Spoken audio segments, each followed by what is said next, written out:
Hi, this is Stephanie Freid. I am in East Jerusalem, Arab East Jerusalem. This is the day that the U.S. Embassy is going to be moving officially from its place in Tel Aviv to Jerusalem. And the embassy, the new location, is about 10 minutes from where I am right now. But I'm outside the old city of Jerusalem. And the reason that I'm here is to give you a little bit of background about this embassy move, why it's highly controversial, where we are, who lives here, a little bit about Jerusalem, so that you can understand a little bit more about what surrounds this decision to move the embassy. First of all, Gil is going to show you where we are. So I said that we are in Arab East Jerusalem. What you're looking at now is Damascus Gate. And this is one of the main entrances to what is called the old or ancient city of Jerusalem. It's split into four. And you have the Muslim quarter, the Armenian quarter, the Christian quarter, and the Jewish quarter. And as you can see, it's a very lively entrance. This is where people come in to go shopping in the old city. And we're going to take you into the old city in a minute as well.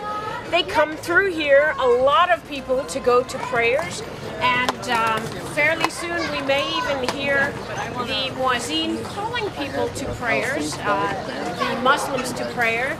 But let's just look around here and see. What you see is quite a bit of diversity. As you can see, there are tourists, there are Muslims, mostly, and a good number as well of religious Jews and Jews who come through this gate.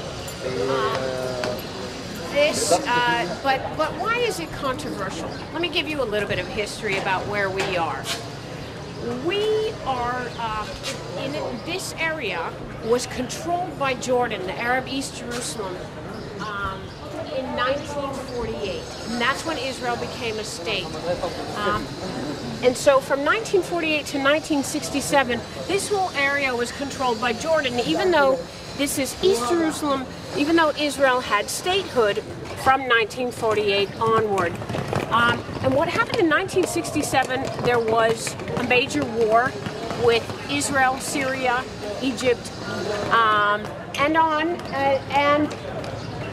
Israel gained control of this part of the city, which means they then occupied this part of the city, including the Palestinians who live here.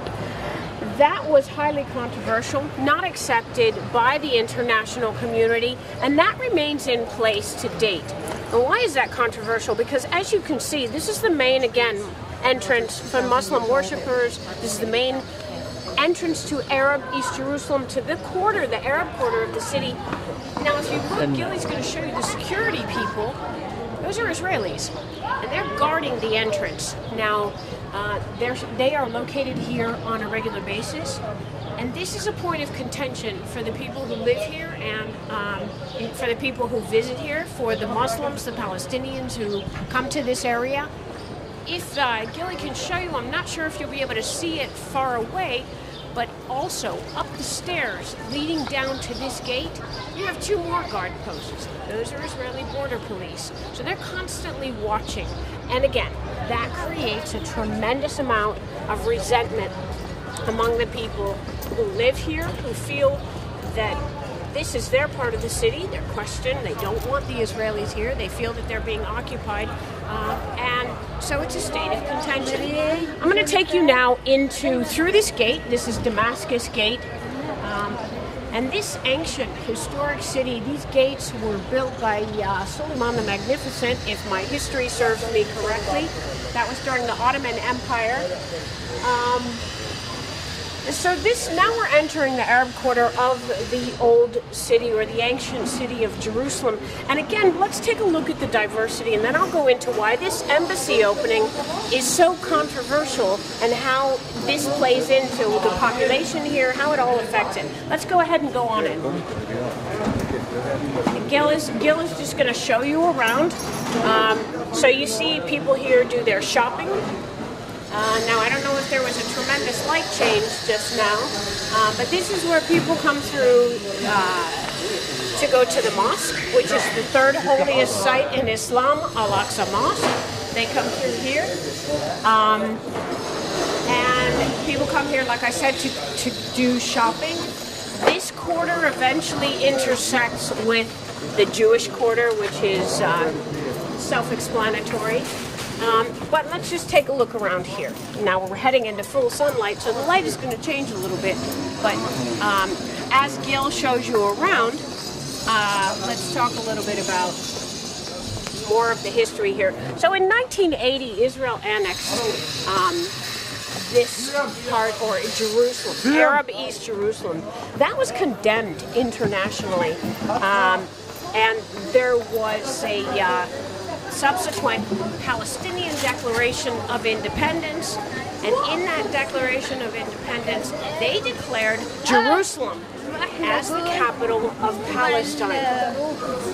And that, henceforth or herewith, is the reason that this embassy move from Tel Aviv to Jerusalem is so controversial, because the Palestinians who live here, who live in the Palestinian sectors, the occupied West Bank, they look at Jerusalem and Islam's third holiest site, the mosque that's not really far. It's down here, Al-Aqsa Mosque, and to the left. They see Jerusalem as their capital of their future state. And internationally, the understanding has always been that the status of Jerusalem would be decided in final talks or final stage negotiations between Israelis and Palestinians. So the fact that the United States has decided to move their embassy to Jerusalem is a recognition of Jerusalem as Israel's capital. The Palestinians absolutely refute that. And that is why it is causing so much tension, protests on the streets, and as you saw, there's security throughout here, Israeli security, and that also creates a tremendous amount of friction, tension, again, resentment. So you have all those elements coming into play. So now I did talk to people here. I asked a few people before we came into the Old City if they would talk to me a little bit on camera, but the vendors who work here, this is their livelihood. People don't really want to talk on camera. This is highly, highly sensitive to the people who live here, to the people who work here. So nobody really wanted to talk to me on camera necessarily. But and these are some of the vendors. It is very sensitive, the political situation, especially with things getting simmering and boiling over. So let's talk a little bit about that embassy move. It's about to happen in about 4 hours from now. And again, it's about a 10-minute drive from here, the new embassy. Who is here to attend? Ivanka Trump, which is Donald Trump's daughter, with her husband Jared Kushner, the Vice or Assistant Secretary or Deputy Secretary of State of the United States, the Treasury Secretary, most of the delegates, American, Israeli, huge presence there on the invite list. 86 different diplomats were invited. Only 33 are going to attend. And that's because all that controversy that I just talked about, it's internationally understood that Jerusalem's status as a capital of anywhere would be decided in final stage negotiations. This move is a unilateral move on the part of the United States. And so many of the diplomats from various countries are boycotting the ceremony, and that's because they're not willing to recognize necessarily this move. They don't agree with this move. They're boycotting the ceremony. Who were some of those diplomats? From which countries? Strong Israel allies, actually. Russia, Australia is one, Germany, Ireland, and on and on. Who are some of the countries' diplomats that are actually attending? Well, we've got Paraguay, Guatemala, Hungary. Those are some of the diplomats that will be attending, of course, diplomats from the United States. President Trump is expected to address the ceremony that's starting in 4 hours by video because he's not here in person. Of course, there will be addresses by other dignitaries, officials there, and essentially being here in the old city, the ancient city of Jerusalem, should give you somewhat of a feel of the diversity, and it seems very calm, and there is a live and let live for the most part on a one-on-one basis with people. However, the tension boils just below the surface on a regular basis, and a lot of that tension is because of those people that you saw wearing uniforms, who are guarding, who are watching. In some cases, in this quarter, which is, again, it's an Arab-Muslim quarter of the old city, there are Jews who have opened businesses here as a statement of ownership, some would say, and there's a lot of resentment around that as well. Moving forward, looking forward to after the ceremony, well, this entire move on the part of the United States has created a lot of controversy, a lot of anger, as I've said. There are protests that are expected today and the next day and for the coming days throughout the West Bank and Gaza. And of course, the concern is that those protests, there will be huge numbers, that they will become very, very violent, and that the casualty toll will be high. Is it worth it?